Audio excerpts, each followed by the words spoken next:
Our galaxy. Humankind colonized space so long ago. The centuries-old conflict has led to endless wars and broken planets. My only way out was to join Grotto's army, the Reapers, the Resource Exploration and Procurement Engineer Regiment, also known as the Salvage Marines. This is the job. You know the debt my father left me. I want our son to know a better world than this. And I want our son to know his father. Do you even realize what's out there, Sam? They are speed. Mercs. Pirates. Monsters. We're losing Reapers too fast. Most people never come back. Do you think anything could survive that? I'll take it all back. The reasons, the sacrifice, the blood.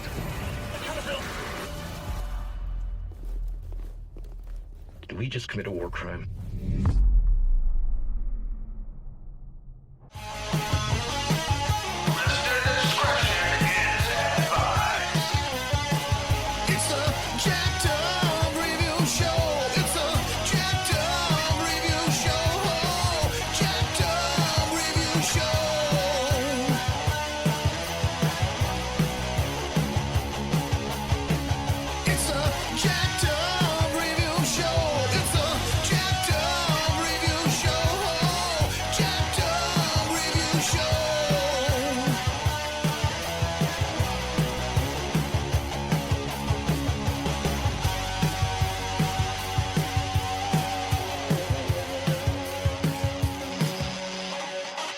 Welcome all. So this week we're continuing all the alien fighting genres and other Federation Starship Troopers madness on here. So, but we're done.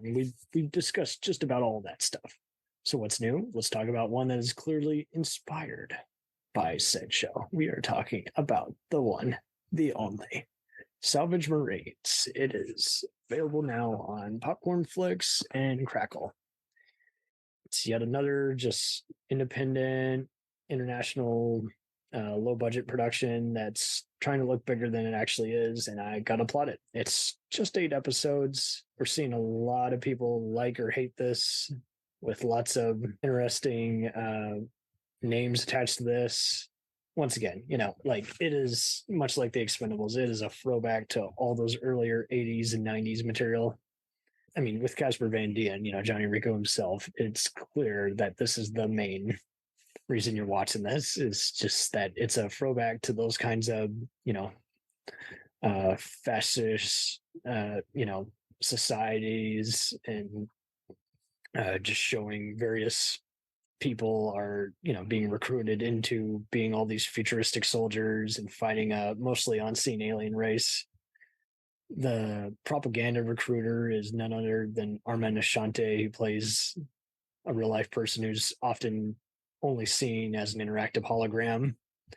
But it starts off on the basics. It could have done some better explanation, but long story short, people who are in prison for whatever wrongdoing can make up said prison time by serving in the field. And somehow Casper Van Dien's character is able to get past said restriction and join this team, which is basically a bunch of outer space mercs called the Reapers. And it just makes better sense because, long story short, when you were given jail time in this so-called total recall type feature, basically you collect this debt, but it's like 1,000-year sentence or some shit, to where it would basically carry over into the unborn offspring. And so that's the cool dilemma. Is just like, hey, I got this wife, Sura, played by Lenara Washington. It's cool to see a biracial couple on a mainstream show like this too. And she is a actress who's been in all kinds of things, just various TV guest spots, and even other stuff that I was like, wow, okay, I have seen it. I just didn't know you were in that thing versus that. But yeah, some casual roles, and including Barbershop 2, Killing Them Softly, and various roles on ER and CIS Saga. So that's interesting. But yeah, all these actors did pretty good here, except for Gianni Capaldi. He's this European actor who's been basically, oh, he's Scottish. That's what it is. But yeah, something about his accent just drives me absolute batshit crazy. It's just not very good. And of course, it doesn't help that he's in a lot of these B movies. So unfortunately, he seems like a nice guy, but I just haven't cared for many of his roles that include The Commando with Mickey Rourke, Hell on the Border with Ron Perlman, and A Day to Die, which is a crappy movie with Kevin Dillon, Bruce Willis, and Frank Grillo, as well as a few other Casper Van Dien movies, and as one of the Crooked Cops and River Runs Red with Ty Diggs and Luke Hemsworth. Yeah, there's just something about him. He's just not very good. And altogether, you just feel like he's just too much in love with himself, and he's not, as opposed to being invested in giving the best possible performance. My main intro to him was those Dolph Lundgren movies that were where Dolph was trying some gangster type material, but I didn't think those were good for the most part. And I thought, okay, maybe it's just, it's a shit show because it's got all these other talented guys who also aren't giving their best. But this guy, he's had so many different productions he's not one who offends you or makes you say, I'm not going to continue watching the rest of the movie, but it's still just kind of like, you're very much in love with yourself and you need to stop chewing the scenery and actually act, because that's the other thing. There is a way to actually chew the scenery and have fun, and it wasn't working in that either. Here he is being this other guy who's kind of just wants to just go in, fight these aliens without a military plan, and I don't feel any of the character development that he's trying to echo that's in the script. I just feel him just saying, hey, I'm going to play to the camera, and it's fucking annoying as hell. And not in a good way, not in an intended way either. There's a difference, from someone being a detective or a gangster or trying to take on all their opposition. And here, I just didn't feel any of his so-called opposition. I just felt like he was just being him, but playing to the camera and no one giving him notes. Or maybe they didn't think it was awful. But then again, this is a B movie show, so I hardly think it's that. I think it's just they don't have a problem with him, but most viewers like us are going to probably find him annoying and not all that great an actor. But it is a minuscule issue with this otherwise decent production. Altogether, I mean, I like the alien designs. I like how they saved the battle for the very final episode. It takes a while to get going, but overall, it was a decent. It can be. I mainly recommend it as a Sunday night, 2 a.m. type movie, let alone just a simple, Sunday night watch. It's very easy and laid back entertainment. It's not deep, and it doesn't have to be. Not everything has to be The Expanse, and I love that show. That The Expanse was incredible at laying out all this material, much like other shows that had done it before and just as good, like Stargate and Babylon 5. And this show is never going to be on anyone's top 10 list. And if it is, it's going to be with anyone who's just like a completist for anything kind of like Aliens, Predator, Matrix type epic. This is a very laid back popcorn entertainment and doesn't pretend to be anything else. It really does want to just make a straightforward material. And a big scene stealer is Peter Shinkoda, who you might know from Daredevil and Falling Skies, among other movies and shows. He's a Japanese Canadian actor, and he's in all kinds of productions, and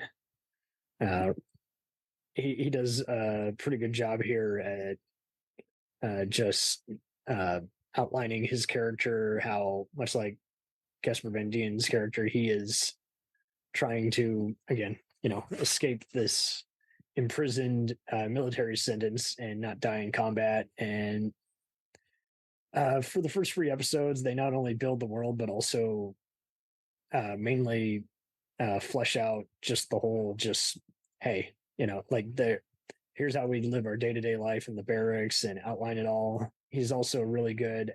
The whole thing is pretty good at just illustrating just what everyone's feeling and where they're going at this time. And,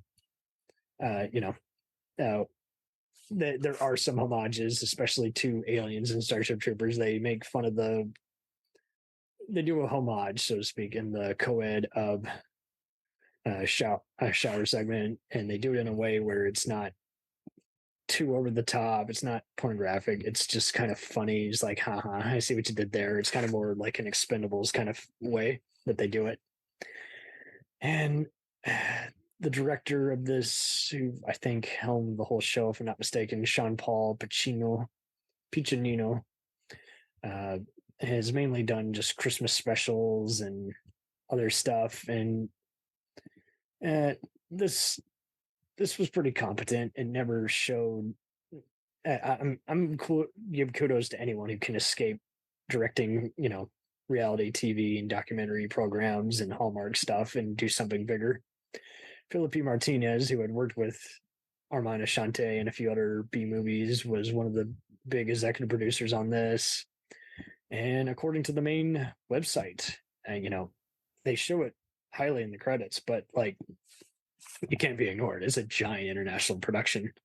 I knew it was filmed in parts of Canada and the UK, given the amount of actors, but it also credits it as being an Australian, Germany, US, Japan, and China production. So clearly, whoever it was who arranged this got all 7, investors and cast and crew from, again, all 7 countries, and decided, hey, we're going to go into detail on this. And it was called, the company is 365 Flicks International, but I really applaud them for getting this detailed result. It seems like they got an outline for a 2nd and 3rd season, and they've done all kinds of made for TV, direct to video, independent festival productions. And I gotta applaud that for looking as big as it is. You can tell when it's very low budget that it's not quite there yet, but it's also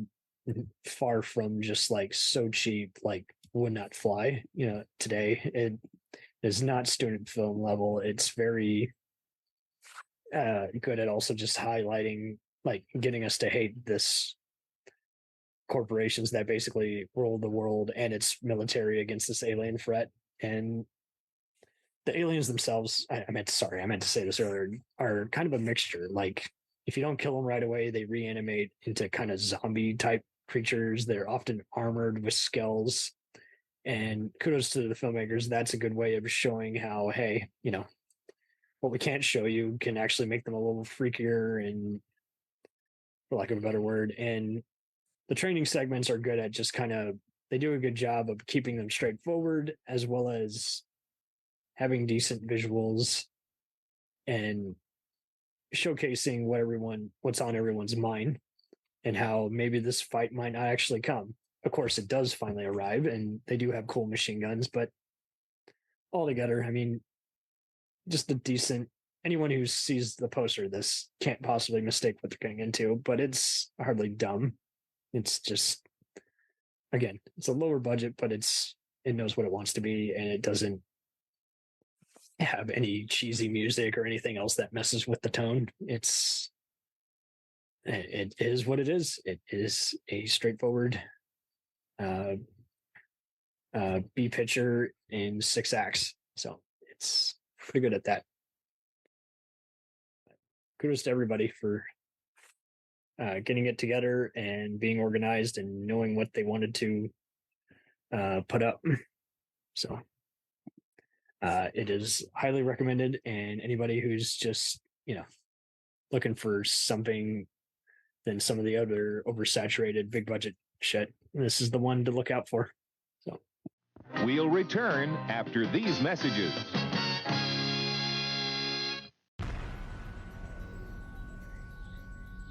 The Jacked Up Review Show podcast is honored to be part of the Blind Knowledge Podcast Network. Join anytime, talk the talk, and enjoy yourselves. There's something enlightening for everyone with this crowd of cool cats. Check them out.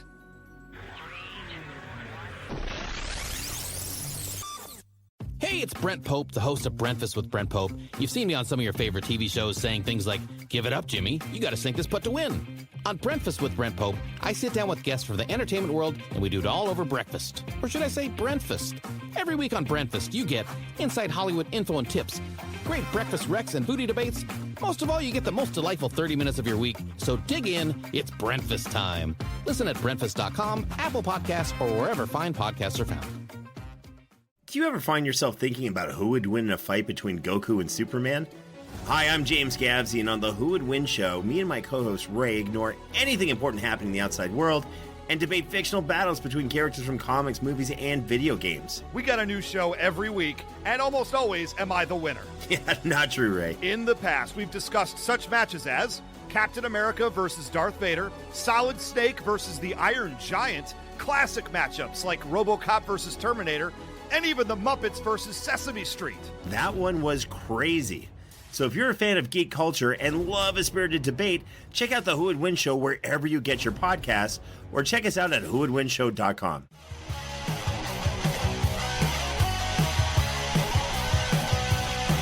Follow us on the web on Facebook, Twitter, and Instagram.